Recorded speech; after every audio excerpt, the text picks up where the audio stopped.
Let's stay with this issue and speak to Associate Professor of International Relations and Political Sciences and Director of the Center for Africa-China Studies at the University of Johannesburg, Professor David Monyae. Prof, thank you so much for your time.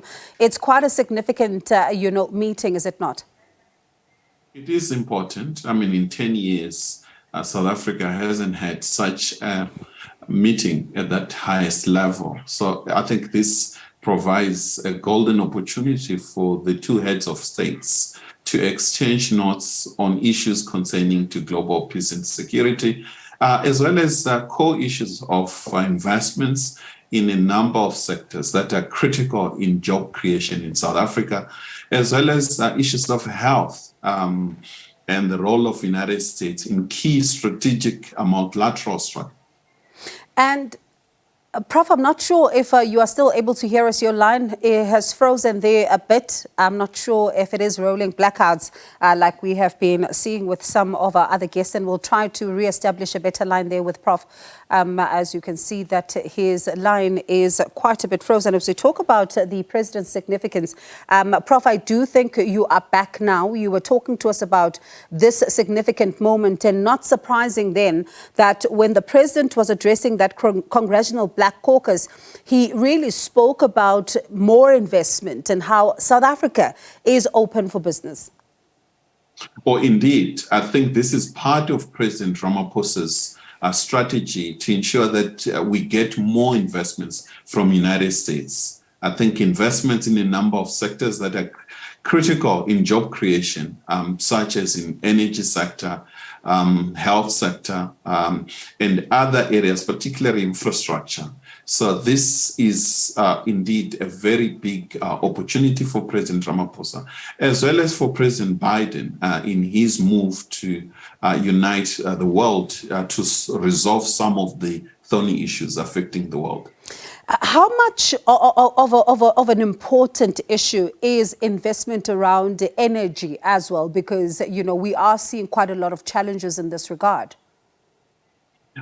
It's quite critical. I think United States do want to invest in South Africa in energy sector.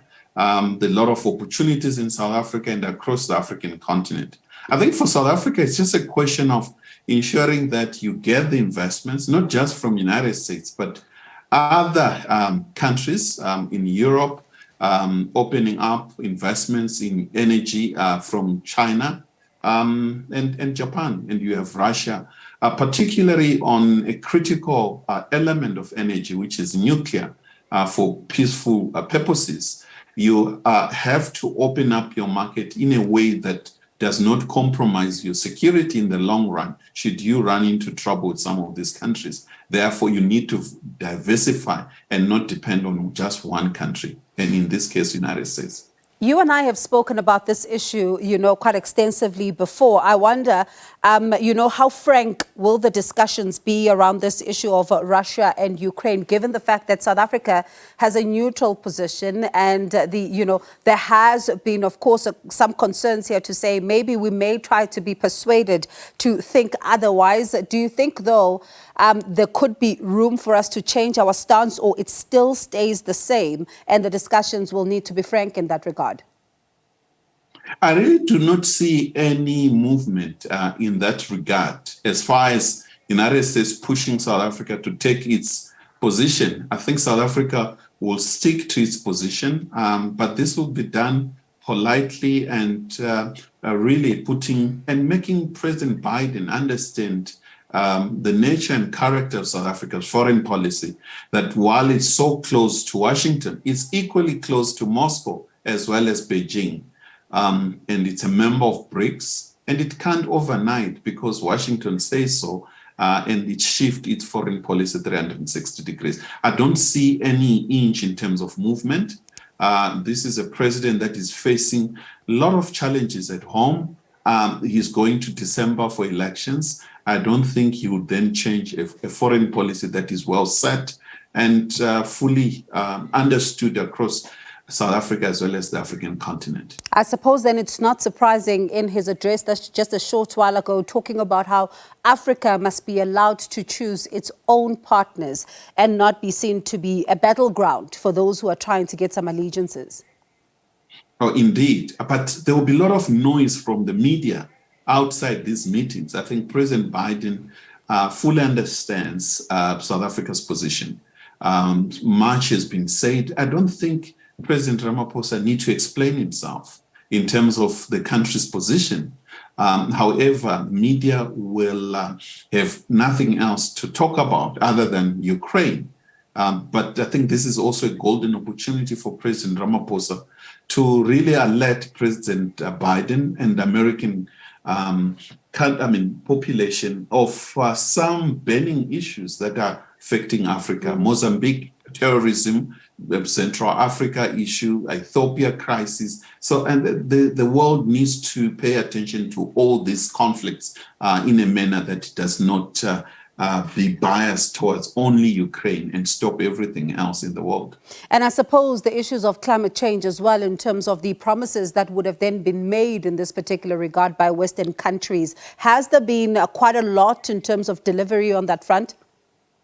Not at all. As a matter of fact, Western countries are really moving very slowly, and they are not going to meet the commitments that they made in COP26. As we head towards COP27 in Egypt, which Africa chairs, it is quite worrying that the tension between United States and China stands on the way in terms of making really substantive movement on climate change. As you know, it is United States and China which are the greatest polluters in the world. Africa emission is less than 3%. Therefore, to put really pressure on Africa is unfair, it's unjust, and there is a need for Africa to move slowly and with understanding that the damage caused into environment was done by none other than developed countries. And Prof, one of the things that was even clear, when the president was addressing the veterans a little earlier on, is that they talk about the importance of, economic emancipation. They talk about how it is going to be important to create opportunities in this regard, especially when it comes to alleviating poverty. And the president also then saying that, South Africa is seized with the issues around inequality, issues around poverty. How important is this going to be to ensure that when it comes back, the tangible promises translate to change on the ground? I think for President Ramaphosa, it's a question of ensuring that the United States continue to assist South Africa and the African continent through critical trade relation, particularly the AGOA. It's quite critical. It is coming to expire in 2025, and therefore ensuring that that is renewed with no problems, is going beyond that the United States and other developed countries open their markets and dealing with issues of poverty, which are critical. With the war in Ukraine, I think what we are seeing is inflation and crisis in Western countries. Chances for Africa to really get assistance in any bilateral or multilateral structures is quite limited. They are now becoming more insular and less interested in what's happening outside their borders.